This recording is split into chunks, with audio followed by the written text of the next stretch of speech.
미국에 와서 이렇게 사는 사람들은 과연 대통령이 정말 된 거야? 미국에서는 대통령이 한번 되려면 얼마나 절차가 까다롭습니까? 그러니까 미국에서도 탄핵으로 해서 대통령을 쫓아내는 일이 있어요? 없죠. 없죠. 그러니까는 거의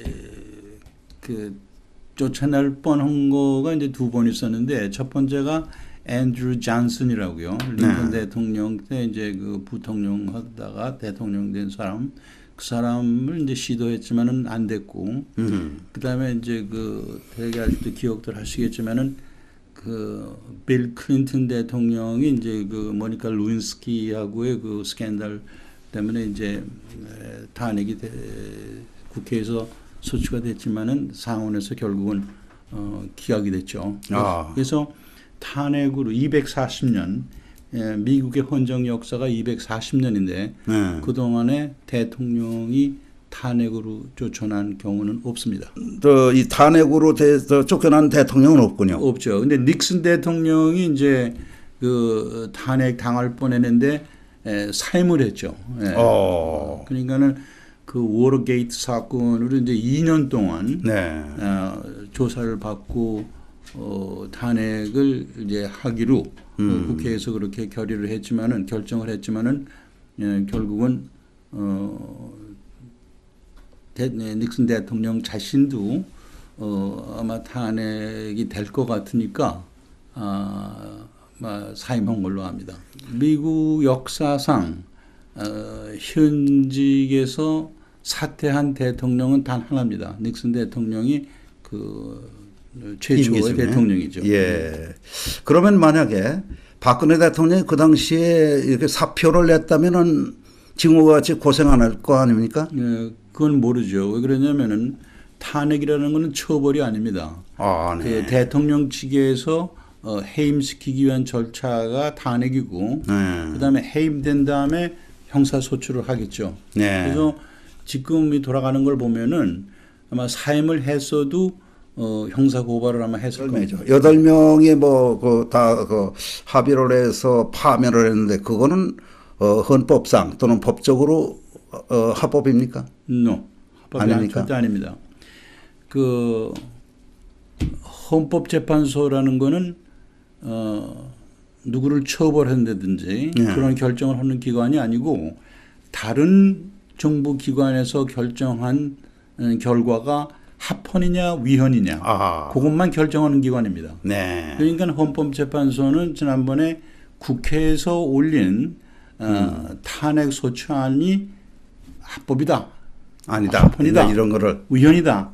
그러니까는 그걸 국회의 결정을 인용한다라고 하는 거가 이제 그 타당한 말인데, 뭐 파면한다 그런 거는 헌법재판소에 주어진 권한이 아닙니다. 그러면 그 재판관들을, 그 사람들을 위해서 요즘 그 어느 기자가 소송을 했죠? 우종찬 기자. 우종찬 기자죠. 그럼 재판관들을 상대로 해서 소송을 한 거죠? 그렇죠. 근데 이거는 이제 그 우종찬 기자 외에 뭐 다른 몇 명들이 형사 고발을 한 겁니다. 형사 고발이라는 건 뭐냐면은 자기가 스스로 고발한 게 아니라 검찰에다가 고발을 한 거죠. 그래서 검찰이 재판관들을 처벌해 주십시오 하고 서울지방법원에 제출을 하는 게, 그게 이제 형사 사건입니다. 이걸 제대로 하려면은 민사 사건으로 원인 무효 소송을 해야 됩니다. 그러니까 그 탄핵이라는 결과가 이건 위헌적이고 잘못된 결과니까 이걸 무효해달라는 소송을 해야 되는 거예요. 그걸 하려면 피해자가 원고가 돼야 됩니다. 그냥 박근혜 대통령이 원고가 돼서 이걸 해야 되는데 그거를 얘기하는 사람이 하나도 없어요. 그래서 그것도 좀. 그러니까 지금 박근혜 대통령은 다분히 이 태극기를 들고 나온 사람들이 그 감정적이고 너무나 그 정서적으로 볼 때 한국식으로 동정심 어린 것이 더 많은 것 같아요. 우리가 이제 오늘 좀 이렇게 미국 쪽에서 우리가 살면서 이 한국을 정치적인 문제를 우리가 지금 얘기하고 있습니다만은, 지금 현실적으로 봐서 법적으로 본다면은 지금 문재인 대통령의 임기가 박근혜 대통령의 임기를 채워야 되는 것이 원칙 아닙니까? 네, 그렇다면은 내년 2월 28일이라고 이제 인탁 변호사가 여기 교포 이 언론 매체에다가 이렇게 칼럼을 쓰셨더라고요. 그래서 오늘 모시고 말씀을 드리는데 바로 이 문 대통령의 내년이 임기다 하는 법적인 문제는 어떻게 되는 겁니까? 예. 그걸 제가 여기 교포 언론에다가 이제 발표한 적이 있습니다만은 현재 한국의 헌법 68조 2항에는 어떻게 되어 있냐면은 대통령이 고리된 때 또는 대통령 후보가 뭐 사망했거나 이런 경우엔 60일 이내에 후임자를 선거한다라고만 돼 있어요. 아, 네. 네, 그러면 그 후임 대통령의 임기가 얼마라는 게 없습니다. 네. 그러니까 그 이유를 내가 분석을 해보면은 그 헌법이 결함이에요.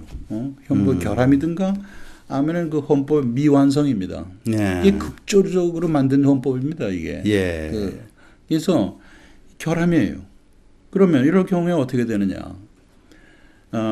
지금 문재인 대통령 측에서는 뭐라 그러냐면은 그 공직선거법에는 임기가 얼마 남지 않은 공직을 메꾸기 위해서 보궐선거를 한다든지 임명을 한다게 되면은 그거는 자녀 기간이 아니라 전체 그 기간을 텀을 봉직한다 이렇게 돼 있어요.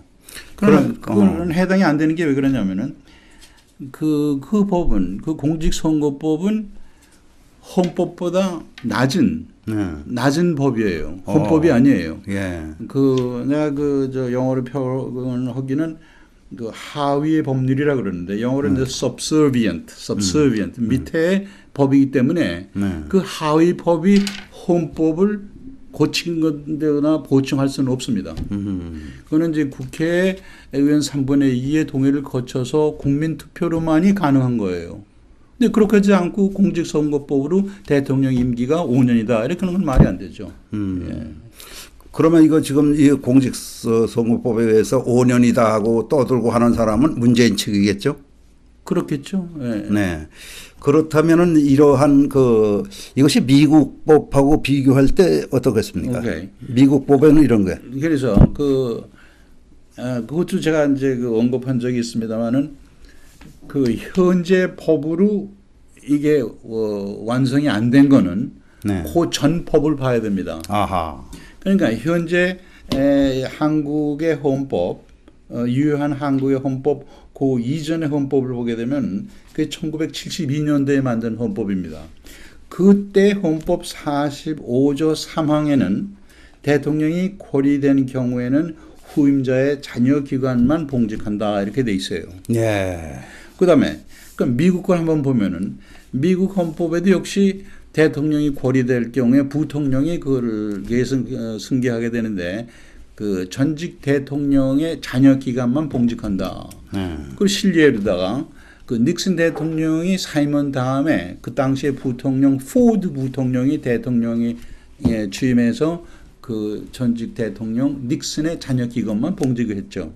그러니까 어떻게 보든지 간에 문재인 대통령의 임기는 박근혜 대통령 자녀 기간 2018년 2월까지로 밖에는 다르게 해석할 방법이 없습니다. 네. 그러면 이게 지금 대통령의 고리, 그러니까 대통령이 그만두게 된 원인과 같은 거는 어떻게 명시적으로 돼 있는 게 없습니까? 그러니까 이번에 대통령이 이제 탄핵돼서 쫓겨난 거는 뭐 잘못해서 쫓겨난 게 아니에요. 이거는 사실 거기까지 이제 얘기를 하게 되면 좀 길어지는데 대통령을 한국의 헌법에는 미국의 헌법보다도 한국의 헌법에 의하면은 대통령 탄핵하기가 더 힘듭니다. 네. 법률을 위반해야 돼요. 법률.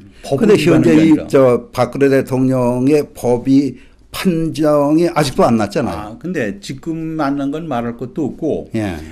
13개의 법률을 위반했다고 해서 국회에 이제 탄핵을 신청을 했는데 그거를 법이라는 거는 법을 위반했다 하게 되면 법에는 그 엘레멘트가 있어요. 요소가 뭐를 위반해야 이 법이 을 위반한 거다 하는 그런 엘레멘트들이 있는데 그 13개 법에 그 조건은 하나도 심사한 적이 없고 상정한 지 10몇 분 만에 탄핵을 결정했습니다. 그런데 이렇게 해서 헌법재판소로 나갔는데 헌법재판소에서 하는 얘기는 이거는 국회는 이제 하나의 독립기구이기 때문에 국회에서 자율권으로 행사한 거기 때문에 자기들은 그거를 따지지 않는다. 또 이런 또 엉터리 같은 판결을 내려놓은 거예요. 예. 그다음에 또 하나 문제는 뭐냐면은 헌법재판관은 개개인이 독립된 헌법기구입니다. 네. 이 사람들은 서로 공모하면 안 돼요. 자기의 의견을 그대로 반영을 해서 투표를 해야 됩니다. 네. 근데 만장일치라는 공모해가지고 만장일치라는 이런 터무니없는 결과를 내는 거예요. 그러니까 이렇게 보나 저렇게 보나 국회를 보나 그 헌법재판소에서 한 짓을 보나 이거는 위법입니다. 그러니 좀 폼을 잡더라 하더라도 8명이면 그래도 한두 명 정도는 이거 아닌데 그래고 했어야 그 8명 월급 주기도 좀 좋은데 이 헌법재판기관들은 이것들 뭐 별거 아닌 것도 아니고 야 그거 그냥 탄핵하자. 참 그거 8명이 그러고서 뻔뻔스럽게 얼굴 쳐든 거 보니까 자 헌법 그 재판관들 어디서 지금 계신지 모르지만은 참 천하의 아이고 더 이상 뭐 우리가 흥분할 필요는 없지만은 그래서 결국 그 방법은 피해자인 박근혜 대통령이 민사 사건으로 예. 그 탄핵 무효 소송을 서울지방법원에 제출을 해야 됩니다. 예. 그러면은 지금은 재판 중이니까 못하고 이번에 판결을 받아서 만약에 유죄가 돼서 계속 교도소에 있더라도 교도소 내에서 이거 제출할 수 있습니까? 물론이죠. 지금도 할 수 있죠. 지금도 할 수 있군요. 법률 대리인을 통해서 예. 그 탄핵 무효 소송을 해야 됩니다. 그런데 왜 그 박근혜 대통령을 비원하는 변호인들이 그런 아이디어가 없나? 왜 가만히 있을까요? 글쎄 거기에 대해서는 제가 뭐 논평할 입장이 못 됩니다. 참 그러니까 가만히 한국 보니까 바람에 쏠리는 것 같아요. 바람에 와 불면 아이고 비 온다. 뭐 비 오니까 전부 도망가자. 뭐 이런 것이고 비가 개면 우르르 몰려와서 그 비가 왔어. 뭐 이런 식의 이것이 아닌가. 이래서 참 우리가 여기 뭐 우리가 뭐 한국에서 태어나서 미국에 와서 살지만은 우리 한국에 사시는 우리 국민들이 너무나 그때그때에 와글와글 하다가 금방 그냥 조용해지는 그러니까 옛날에 쇠고기 파동도 결국은 아니었잖아요. 예, 근데요, 내가 지적하고 싶은 건 뭐냐면은 국민들은 그런 그 감성에 움직일 수가 있어요. 이게 군중심리다. 군중심리니까. 그러나 법정에서는 군중심리를 움직이는 게 아니라 법리에 의해서 움직이죠. 그렇죠. 예, 그래서 그 법원 판결과 군중의 생각하고 많이 다른 적이 많아요. 예, 그렇지만은 군중이 어떻게 생각하든지 간에 그 재판관들은 법리에 의해서 판결을 해야 되는 거죠. 예. 네, 그러니까 참 우리가 할 얘기가 굉장히 많습니다. 그거는 뭐 우리가 뭐 미국에 산다고 우쭐대는 것이 아니라 미국에서 살다 보니까 미국을 보고 한국을 보고 그러니까 이건 참 아니구나. 이러기 때문에 저희가 지금 이 방송을 지금 하고 있습니다만은 어떻든 결론적으로 이제 시간이 다 됐기 때문에 말씀을 드리면은 법적으로는 지금 문재인 대통령은 5년이 아니라 이번 2월이면 그만둬야 되는 것이 법적인 이것이 논리다. 이런 말씀이 되겠죠. 그렇죠. 네. 법적 해석이 그겁니다. 네. 그러면 이제 여러분들이 저희 이번 유튜브 방송을 들으시고 댓글을 달아주십시오. 그러면은 그 댓글에 대해서 우리가 또 답변도 해드리고 이러다 보면 여러분과 우리들 이 워싱턴 미주 방송이 소통하는 이러한 기구가 돼서 좀 답답함을 그 한국의 국회의원들 글쎄요, 잘못 얘기하면은 어떨런지만 저는 여기서 워싱턴 수도이기 때문에 한국의 국회의원들이 많이 옵니다만은 많은 인터뷰를 미주 방송에서 뭐 역대 김대중 대통령이나 김영삼 대통령, 전두환 대통령 저가 다 인터뷰도 해보고 이 전두환 대통령이 처음에 여기 미국에 왔을 때 저희는 각하를 비판하는 방송입니다. 아이고 그러십니까? 그러니까 그때 유병현 대사가 해명을 해드렸습니다만은 우리 미국에 사는 사람들 할 얘기는 다 하잖아요. 그래서 오늘은 일단 우리 이 미국에 사는 입장에서 더구나 이 법률 쪽으로 이 워싱턴에서 30년째 이 법을 다루시는 35년 35년 이제 이인탁 변호사를 모시고 문재인 대통령이 아무리 잘났다고 해봤자 임기는 법적으로 보면은 내년 2월 28일이다. 그거를 똑똑히 좀 알고 이랬다 저랬다. 개성공단이나 가서 또 점심을 드실런지 모르지만은 좀 정신 좀 차리고 한국 저기를 해야지 그냥 국고라 해서 막 요새 뭐 여기도 갖다 돈 준다 그러고 저기다 갖다 돈 준다 그러고 개성공단에서 퍼주는 노무현한테 배운 모양인데 정말 노무현 대통령 따라서 그러지 말고 문재인 대통령 정신 좀 차리십시오. 자, 이 댓글들 쓰시는 분들 좀 저희들 얘기가 좀 의문이 있다든가 오르시든가 그러면은 올바른 댓글을 달아주시면 저희가 한번 보죠. 여러분 감사합니다.